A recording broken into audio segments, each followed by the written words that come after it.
Community participation, I think, is the key to successful infill growth and development in an existing community, particularly one with historical heritage, the way Happy Valley has.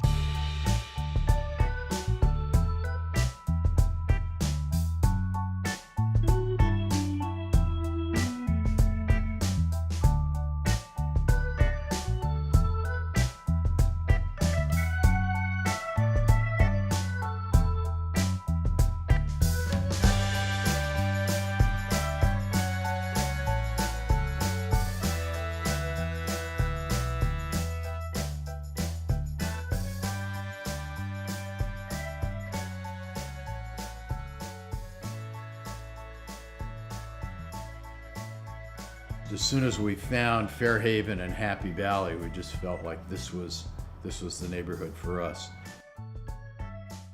I went to preschool across the street. I went to elementary school like 6 blocks away. It's a 15-minute walk to my middle school and a 10-minute walk to my high school.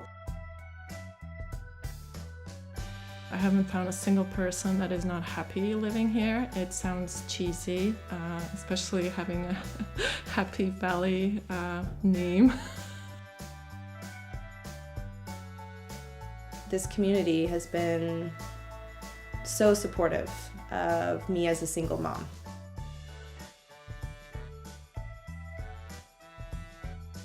When I think of my neighbors, I think of folks aiding each other with the little things and being there for each other with the big things.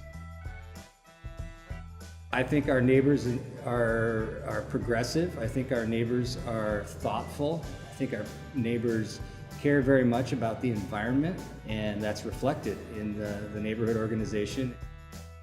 I always know that people will help if they can.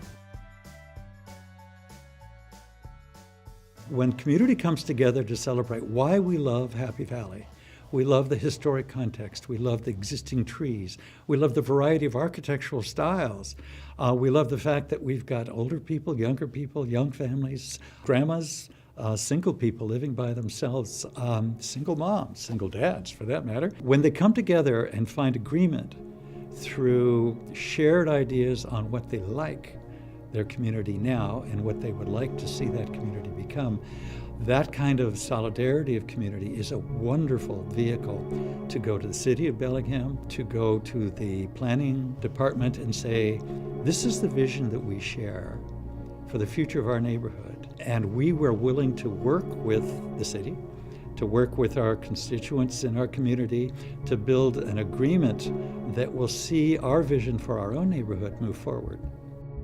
I find for myself that being a part of community, feeling connected, is crucial to my happiness. There's a focus on this community and transforming it to reach some of its potential at least, and I think part of that's already been unlocked because I've had such a great experience here.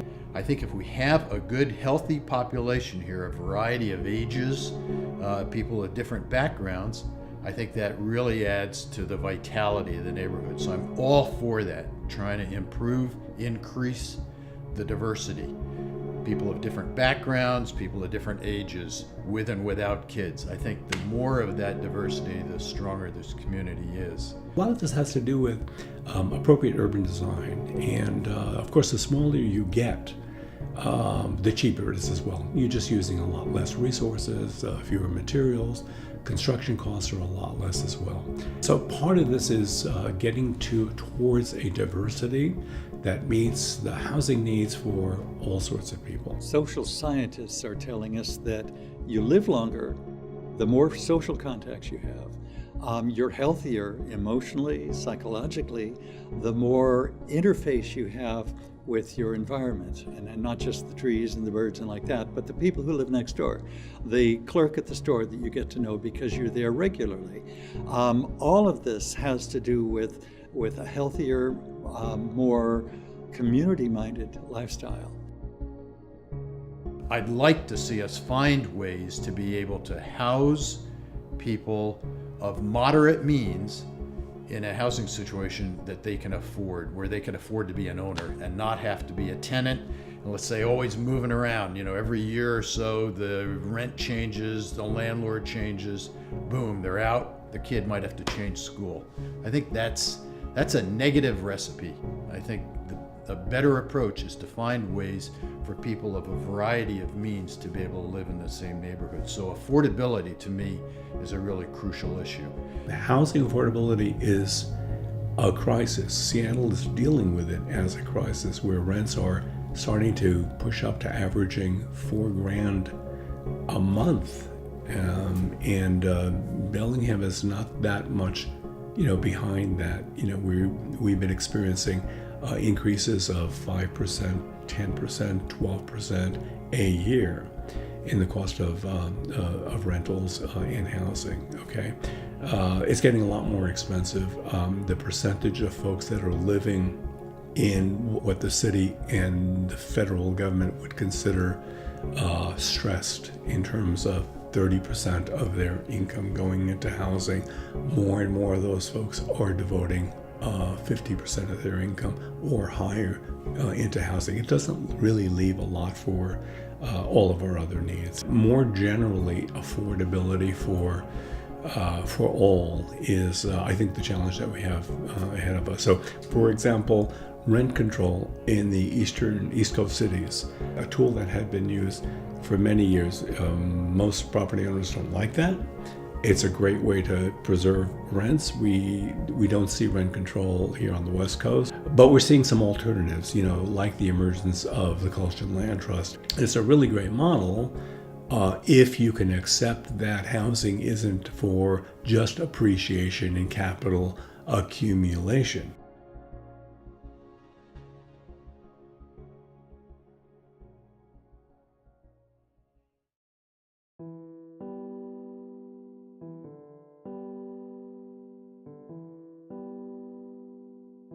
Another aspect that I think is maybe a little bit tricky and problematic for Happy Valley is making sure that it's affordable. So we have to also protect ourselves from allowing gentrification to undo the really important qualities that do exist in all of our neighborhoods as well. And that's a little tougher because you're dealing with economic forces that are frankly, beyond the control of regulatory agencies, the government, and of the neighborhoods themselves.